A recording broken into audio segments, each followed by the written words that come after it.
ਵਾਹਿਗੁਰੂ ਵਾਹਿਗੁਰੂ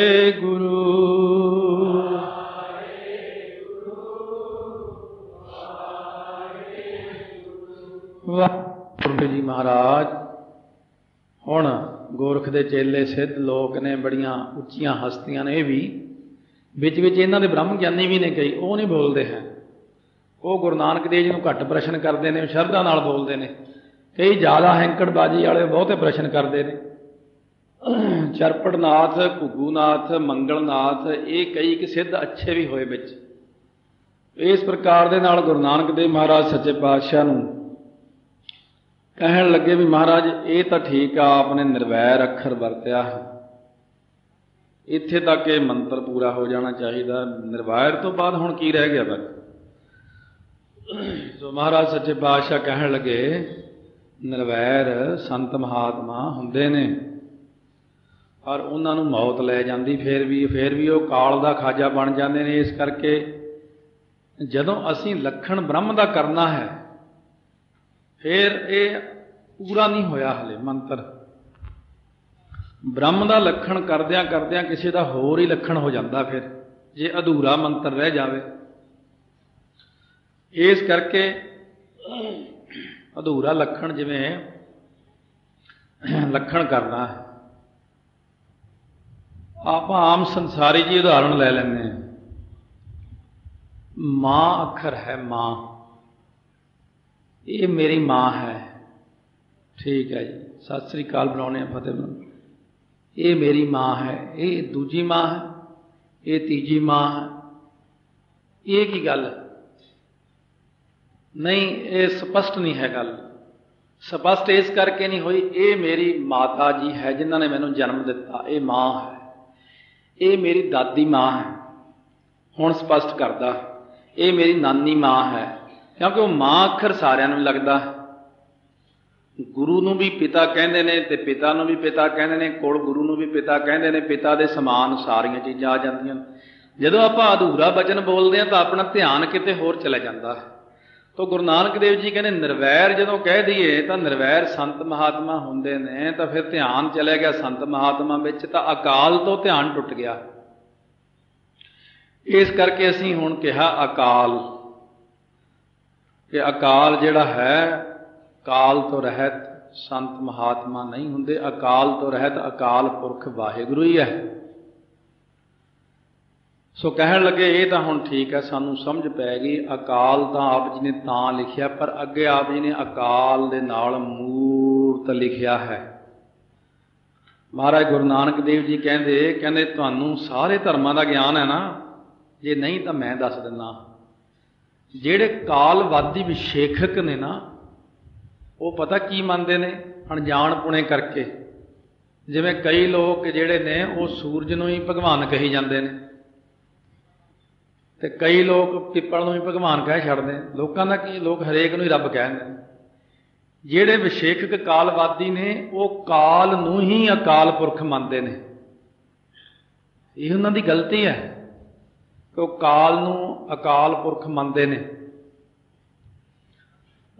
ਇਸ ਕਰਕੇ ਸਾਨੂੰ ਇਹਦਾ ਨਿਰਣਾ ਕਰਨਾ ਪੈਂਦਾ, ਕਿਉਂਕਿ ਜਿਹੜਾ ਨਾ ਕਾਲਵਾਦੀ ਮੰਨਦੇ ਨੇ, ਇਸ ਕਰਕੇ ਕਾਲ ਤਾਂ ਜਿਹੜਾ ਹੈ ਭੂਤ, ਭਵਿੱਖ, ਵਰਤਮਾਨ ਕਾਲ ਬਣ ਜਾਂਦਾ ਹੈ, ਤੇ ਕਾਲਵਾਦੀ ਇਸੇ ਨੂੰ ਮੰਨੀ ਜਾਂਦੇ ਨੇ।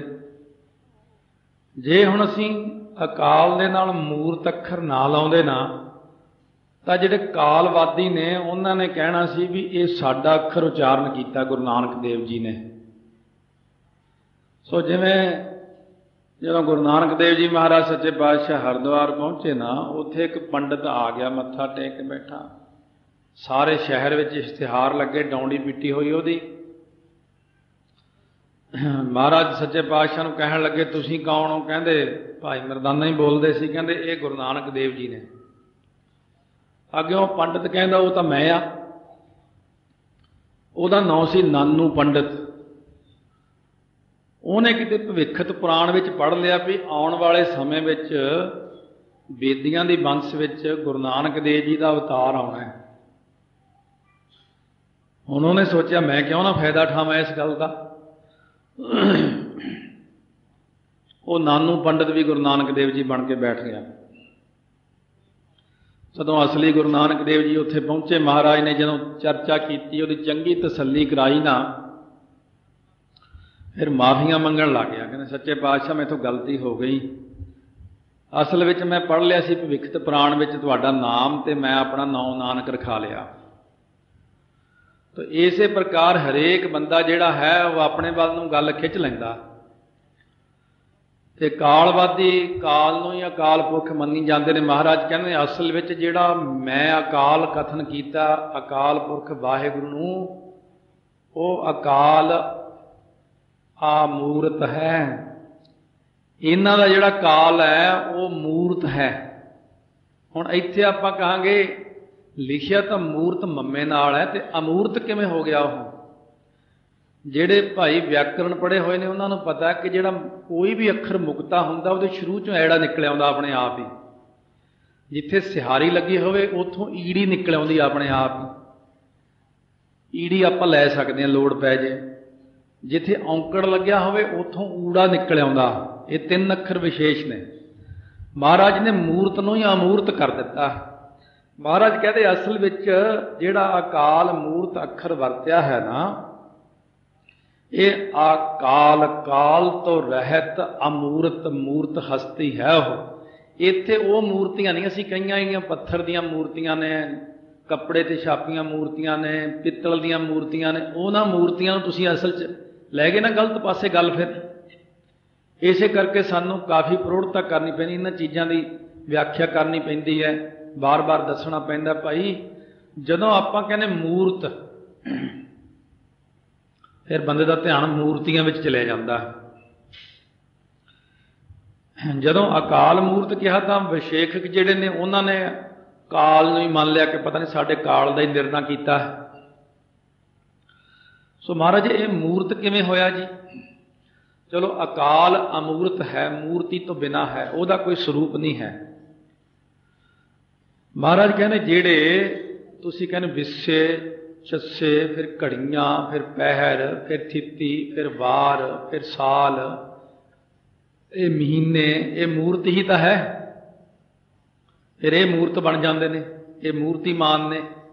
ਇਸ ਕਰਕੇ ਸਾਨੂੰ ਇਹਨਾਂ ਅੱਖਰਾਂ ਦੇ ਅੱਗੇ ਅਕਾਲ ਮੂਰਤ ਕਹਿਣਾ ਪਿਆ। ਵਾਹਿਗੁਰੂ ਅਮੂਰਤ ਹੈ, ਮੂਰਤੀ ਤੋਂ ਰਹਿਤ ਹੈ, ਤੇ ਤੁਹਾਡਾ ਜਿਹੜਾ ਕਾਲ ਹੈ ਉਹ ਮੂਰਤ ਹੈ। ਤੁਹਾਡੇ ਕਾਲ ਦੀਆਂ ਤਾਂ ਉਦੋਂ ਚੀਕਾਂ ਪੈਂਦੀਆਂ ਨੇ ਜਦੋਂ ਬ੍ਰਹਿਮੰਡ ਖਤਮ ਹੋਣ ਲੱਗਦਾ, ਕਿਉਂਕਿ ਉਹ ਅਕਾਲ ਪੁਰਖ ਵਾਹਿਗੁਰੂ ਜਿਹੜਾ ਨਾ, ਉਹ 10ਵੇਂ ਪਾਤਸ਼ਾਹ ਮਹਾਰਾਜ ਜਿਵੇਂ ਕਹਿੰਦੇ ਕਾਲਨ ਕੋ ਕਾਲ ਮਹਾਕਾਲਨ ਕੋ ਕਾਲ ਹੈ। ਕਾਲ ਤਾਂ ਕੁਛ ਵੀ ਚੀਜ਼ ਨਹੀਂ ਹੈ। ਮੌਤ ਦੀ ਵੀ ਮੌਤ ਹੈ ਪਰਮੇਸ਼ਰ, ਉਹ ਤਾਂ ਸਾਰਿਆਂ ਨੂੰ ਹੀ ਮਾਰ ਦੇਣ ਵਾਲਾ ਹੈ। ਇਸ ਕਰਕੇ ਜਿਹਨੂੰ ਤੁਸੀਂ ਕਾਲ ਮੰਨਿਆ ਹੈ ਉਹ ਨਹੀਂ ਹੈ ਇਹ ਤਾਂ ਅਮੂਰਤ ਤੇ ਅਕਾਲ ਵਾਹਿਗੁਰੂ ਦਾ ਨਾਮ ਹੈ। ਹੁਣ ਸਤਿਗੁਰੂ ਮਹਾਰਾਜ ਕਿਉਂਕਿ ਬਹੁਤ ਵੱਡੇ ਅਕਾਲ ਪੁਰਖ ਆਪ ਨੇ, ਇਸ ਕਰਕੇ ਉਹਨਾਂ ਅੱਗੇ ਤਾਂ ਕੋਈ ਵਿਦਵਾਨ ਟਿਕ ਨਹੀਂ ਨਾ ਸਕਦਾ। ਮਹਾਰਾਜ ਨੇ 2 ਚੀਜ਼ਾਂ ਦਾ ਪ੍ਰਮਾਣ ਨਿਆਇਕਾਂ ਦੇ ਰਾਹੀਂ ਦਿੱਤਾ। ਨਿਆਇਕ ਮੱਤ ਵਾਲੇ ਜਿਹੜੇ ਨੇ, ਮਹਾਰਾਜ ਕਹਿੰਦੇ ਜਿਵੇਂ ਤੁਸੀਂ ਤਾਂ ਉਹ ਗੱਲ ਕਰ ਦਿੱਤੀ, ਜਿਵੇਂ ਨਿਆਇਕ ਮੱਤ ਵਾਲੇ ਮੰਨਦੇ ਨੇ ਪ੍ਰਧੁੰਸਾ ਭਾਵ ਤੇ ਪ੍ਰਾਗਾ ਭਾਵ ਨੂੰ ਮੰਨਦੇ ਨੇ। ਪਹਿਲਾਂ ਤਾਂ ਅੱਧੇ ਕੁ ਸੁਣ ਕੇ ਊਂ ਚਕਰਾ ਜਾਂਦੇ ਨੇ। ਪ੍ਰਧੁੰਸਾ ਭਾਵ ਤੇ ਪ੍ਰਾਗਾ ਭਾਵ ਨਵੀਂ ਗੱਲ ਮਹਾਰਾਜ ਨੇ ਸੁਣਾਤੀ ਉਹਨਾਂ ਨੂੰ। ਮਹਾਰਾਜ ਇਹ ਕੀ ਹੋਇਆ ਜੀ ਪ੍ਰਧੁੰਸਾ ਭਾਵ? ਮਹਾਰਾਜ ਸੱਚੇ ਪਾਤਸ਼ਾਹ ਕਹਿੰਦੇ ਜਿਵੇਂ ਕੋਈ ਬੰਦਾ ਘੜੇ ਨੂੰ ਤੋੜ ਦੇਵੇ, ਪੱਥਰ ਮਾਰਿਆ, ਘੜੇ ਦੀਆਂ ਠੀਕਰੀਆਂ ਬਣ ਗਈਆਂ। ਘੜਾ ਬਹੁਤਾ ਸਮਾਂ ਨਹੀਂ ਰਹਿੰਦਾ, ਪਰ ਉਹਦੀਆਂ ਠੀਕਰੀਆਂ ਜਿਹੜੀਆਂ ਨੇ ਉਹ ਕਈ ਵਾਰੀ ਹਜ਼ਾਰਾਂ ਸਾਲਾਂ ਤੱਕ ਪਈਆਂ ਰਹਿੰਦੀਆਂ ਨੇ। ਠੀਕਰੀਆਂ ਨੂੰ ਕਿਹੜਾ ਕੋਈ ਛੇੜਦਾ? ਉਹ ਠੀਕਰੀਆਂ ਜਿਵੇਂ ਹਜ਼ਾਰਾਂ ਸਾਲਾਂ ਤੱਕ ਪਈਆਂ ਰਹਿੰਦੀਆਂ, ਇਹਨੂੰ ਪ੍ਰਧੁੰਸਾ ਭਾਵ ਕਹਿੰਦੇ ਨੇ। ਉਹ ਭਾਵ ਉਹਨੂੰ ਨਾਸ ਨੂੰ ਵੀ ਨਾਸ ਨਹੀਂ ਮੰਨਦੇ, ਕਹਿੰਦੇ ਉਹ ਤਾਂ ਪਿਆ ਹੀ ਹੈ, ਠੀਕਰੀਆਂ ਤਾਂ ਹੈ ਨਾ ਉਹਦੀਆਂ। ਇਸੇ ਤਰ੍ਹਾਂ ਹੀ ਜਦੋਂ ਬੰਦਾ ਮਰ ਜਾਂਦਾ ਉਹ ਇਹਨੂੰ ਪ੍ਰਧੁੰਸਾ ਭਾਵ ਗਿਣਦੇ ਨੇ, ਕਹਿੰਦੇ ਨਾਸ ਦਾ ਵੀ ਨਾਸ ਨਹੀਂ ਹੋਇਆ, ਉਹ ਹੈਗਾ। ਤੇ ਪ੍ਰਾਗਾ ਭਾਵ ਉਹ ਹੁੰਦਾ ਹੈ ਜੇ ਕੋਠਾ ਡਿੱਗ ਪਿਆ ਘੜਿਆਂ ਦੇ ਉੱਪਰ ਤੇ ਘੜੇ ਥੱਲੇ ਦਬ ਗਏ, ਉਹਨਾਂ ਦੀਆਂ ਠੀਕਰੀਆਂ ਉਹਦੇ ਥੱਲੇ ਪਈਆਂ। ਤੇ ਦੂਸਰਾ ਇਹ ਪ੍ਰਾਗਾ ਭਾਵ ਤਰੀਕੇ ਨਾਲ ਮਹਾਰਾਜ ਨੇ ਸਮਝਾਇਆ, ਕਹਿੰਦੇ ਜਿਵੇਂ ਘੜਾ ਬਣਦਾ ਨਾ ਘੁਮਿਆਰ ਦਾ, ਸਾਰਾ ਘੜਾ ਤਾਂ ਇਕੱਠਾ ਨਹੀਂ ਬਣਦਾ, 'ਚ ਜੋੜ ਪੈਂਦਾ। ਜਿਵੇਂ ਗੜਬੀ ਹੈ, ਗੜਬੀ ਦਾ ਅੱਧਾ ਹਿੱਸਾ ਵੱਖਰਾ ਬਣਦਾ, ਅੱਧਾ ਵੱਖਰਾ ਬਣਦਾ, ਫਿਰ ਇਹ 'ਚ ਜੋੜ ਪੈ ਜਾਂਦਾ। ਸੋ ਇਸ ਕਰਕੇ ਇਹਦੀਆਂ ਦੋ ਕਪਾਲਾਂ ਗਿਣੀਆਂ ਗਈਆਂ, ਉੱਪਰਲਾ ਹਿੱਸਾ ਤੇ ਥੱਲੇ ਵਾਲਾ ਹਿੱਸਾ। ਜਦੋਂ ਇਹਨਾਂ ਨੂੰ ਆਪਸ ਵਿੱਚ ਜੋੜ ਦਿੰਦੇ ਤਾਂ ਇੱਕ ਘੜਾ ਸੰਪੂਰਨ ਹੁੰਦਾ ਜਾਂ ਗੜਬੀ ਸੰਪੂਰਨ ਹੁੰਦੀ ਹੈ। ਜਿੰਨਾ ਚਿਰ ਤੱਕ ਇਹ ਜਿਹੜੀਆਂ ਕਪਾਲਾਂ ਇਹਨਾਂ ਦੀਆਂ ਵੱਖਰੀਆਂ ਪਈਆਂ ਰਹਿੰਦੀਆਂ ਨੇ, ਦੋਵੇਂ ਜੋੜ ਨਹੀਂ ਦਿੱਤੇ ਜਾਂਦੇ। ਕਹਿੰਦੇ ਉਸੇ ਤਰ੍ਹਾਂ ਹੀ ਜਦੋਂ ਪਰਮੇਸ਼ਰ ਸੂਖਮ ਤੱਤ ਬਣਾਉਂਦਾ ਹੈ ਤੇ ਸਥੂਲ ਤੱਤ ਹਲੇ ਨਹੀਂ ਬਣੇ, ਕੇਵਲ ਸੂਖਮ ਤੱਤ ਬਣੇ ਨੇ। ਸਥੂਲ ਤੱਤ ਤੇ ਸੂਖਮ ਤੱਤ ਦੇ ਮਿਲਣ ਤੋਂ ਪਹਿਲਾਂ ਦੇ ਵਿਚਕਾਰਲੇ ਸਮੇਂ ਨੂੰ ਤੁਸੀਂ ਅਕਾਲ ਮੰਨ ਲੈਣਾ ਸੀ। ਫਿਰ ਇਹਨੂੰ ਕਹਿੰਦੇ ਪ੍ਰਾਗਾ ਭਾਵ। ਮਹਾਰਾਜ ਕਹਿੰਦੇ ਮੈਂ ਕਿਸੇ ਪਾਸਿਓਂ ਤੁਹਾਨੂੰ ਊਣਤਾ ਹੀ ਨਹੀਂ ਰਹਿਣ ਦੇਣੀ, ਕਿਉਂਕਿ ਇਹੀ ਤਾਂ ਗੱਲ ਹੈ ਕਿ ਪੂਰੇ ਕਾ ਕੀਆ ਸਭ ਕੁਛ ਪੂਰਾ, ਘੱਟ ਵੱਧ ਕਿਛ ਨਾਹੀ। ਗੁਰੂ ਨਾਨਕ ਸਾਹਿਬ ਦੀ ਕਿਸੇ ਗੱਲ 'ਚ ਕੋਈ ਊਣਤਾ ਹੀ ਕੱਢ ਸਕਦਾ? ਮਹਾਰਾਜ ਸੱਚੇ ਪਾਤਸ਼ਾਹ ਸਮਰੱਥ ਨੇ, ਸੁੰਨ ਕਰ ਦਿੱਤੇ ਬੈਠੇ, ਗੱਲਬਾਤ ਨਾਲ ਹੀ ਸੁੰਨ ਕਰਦੇ। ਮਹਾਰਾਜ ਕਹਿੰਦੇ ਹੁਣ ਬੋਲੋ। ਫਿਰ ਉਹ ਅਕਾਲ ਭਾਵ ਕਿੱਧਰ ਜਾਂਦਾ? ਇਸੇ ਕਰਕੇ ਸਾਨੂੰ ਉਹਨੂੰ ਅਮੂਰਤ ਕਹਿਣਾ ਪਿਆ ਹੈ। ਤਾਂ ਅਸੀਂ ਕਿਹਾ ਅਕਾਲ ਮੂਰਤ। ਆਈ ਸਮਝ? ਤਾਂ ਕਹਿੰਦੇ ਮਹਾਰਾਜ ਠੀਕ ਹੈ, ਬਿਲਕੁਲ। ਜੇ ਤੁਸੀਂ ਬਿਲਕੁਲ ਅਕਾਲ ਹੀ ਕਹਿ ਦਿੰਦੇ ਤਾਂ ਵਾਕਈ ਉਹਨਾਂ ਨੇ ਇਹ ਮੰਨ ਲੈਣਾ ਸੀ।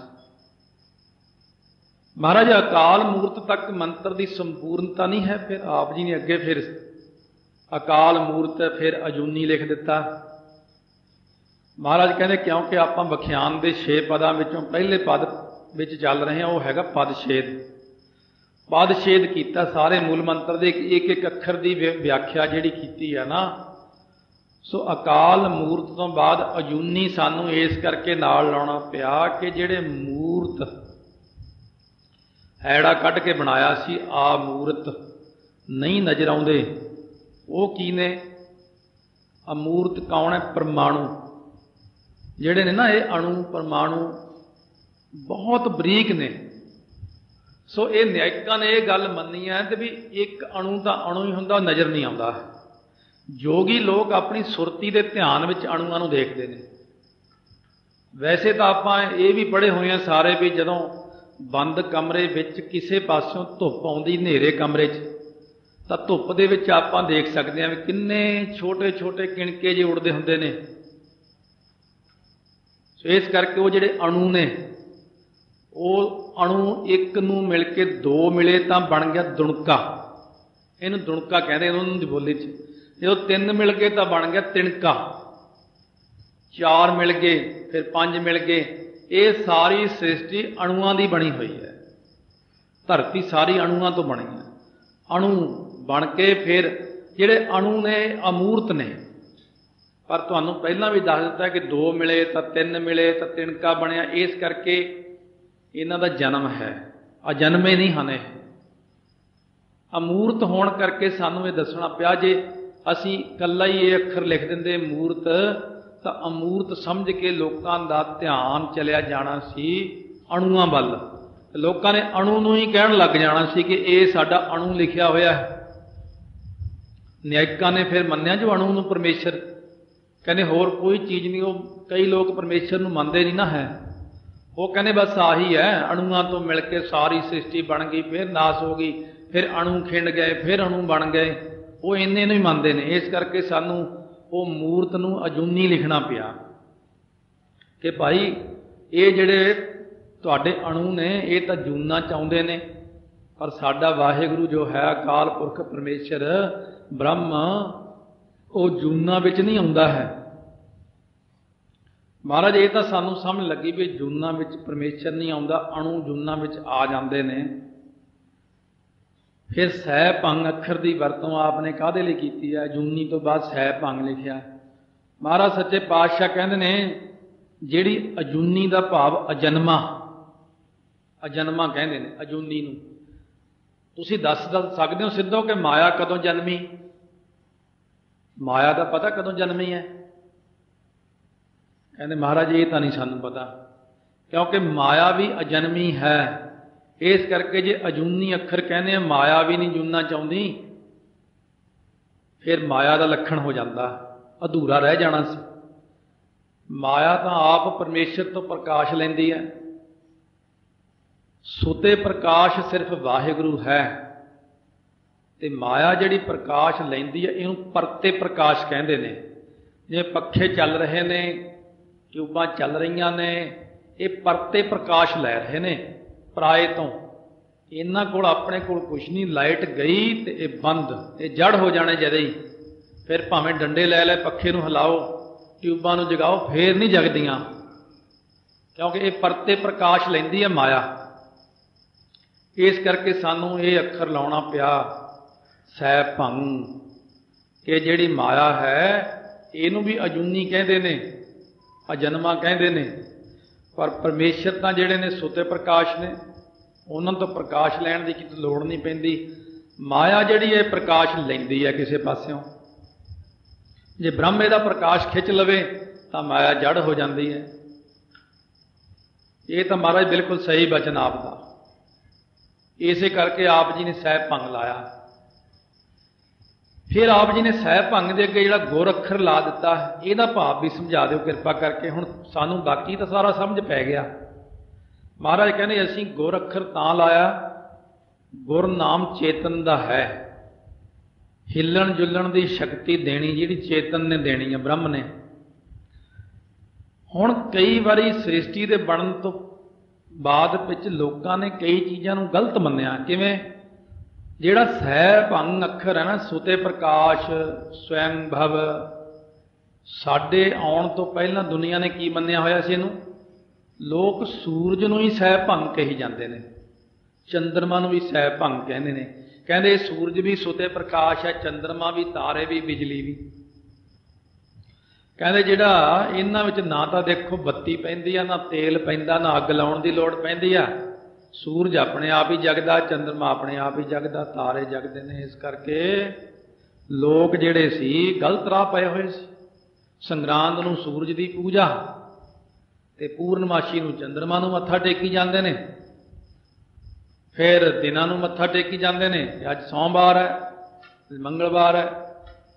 इसे प्रकार लोग थित्तां नूं मत्था टेकी जांदे ने।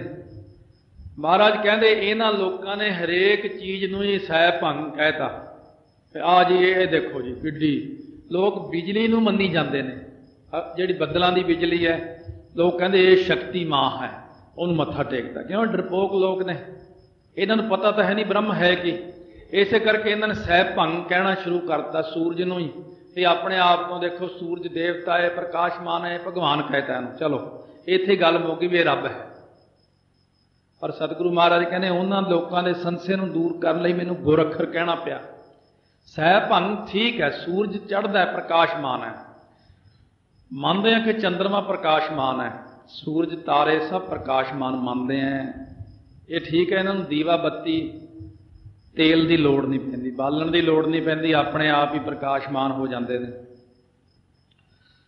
पर जदों परलों आउंदी है ना, उदों यही सूरज, यही चंद्रमा, यही तारे सत्तां तवियां वर्गे काले हो जाते हैं। क्यों? क्योंकि वाहिगुरू इन्हां विचों भी अपनी जोत खिंच लैंदे ने।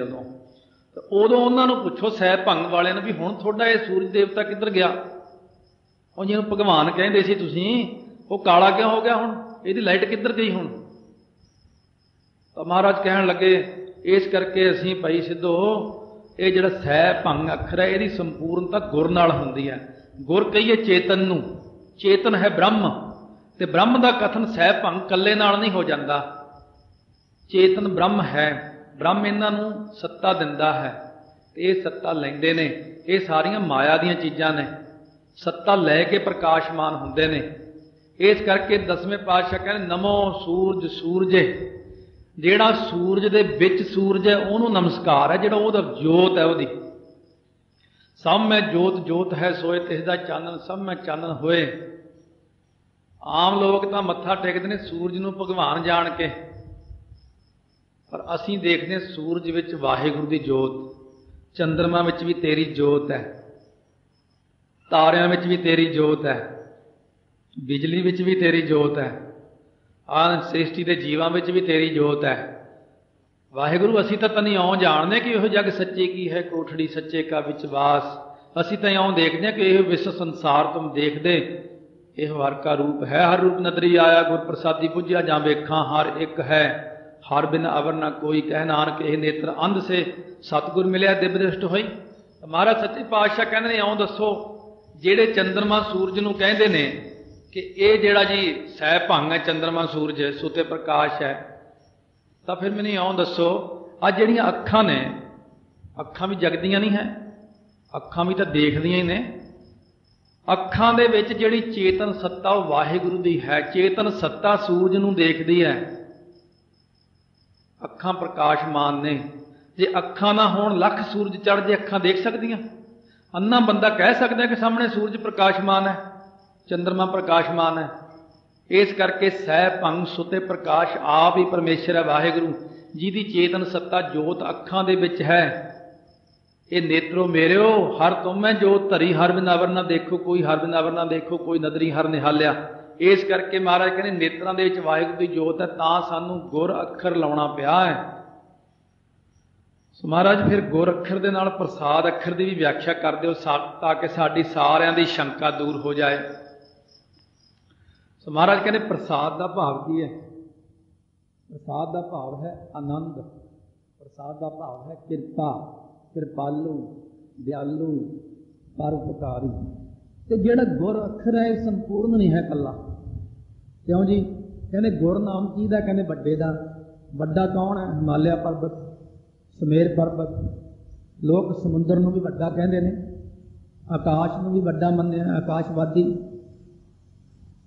ਸੋ ਲੋਕ ਤਾਂ ਬ੍ਰਹਮਾ ਵਿਸ਼ਨੂੰ ਮਹੇਸ਼ ਨੂੰ ਵੀ ਗੁਰ ਕਹੀ ਜਾਂਦੇ।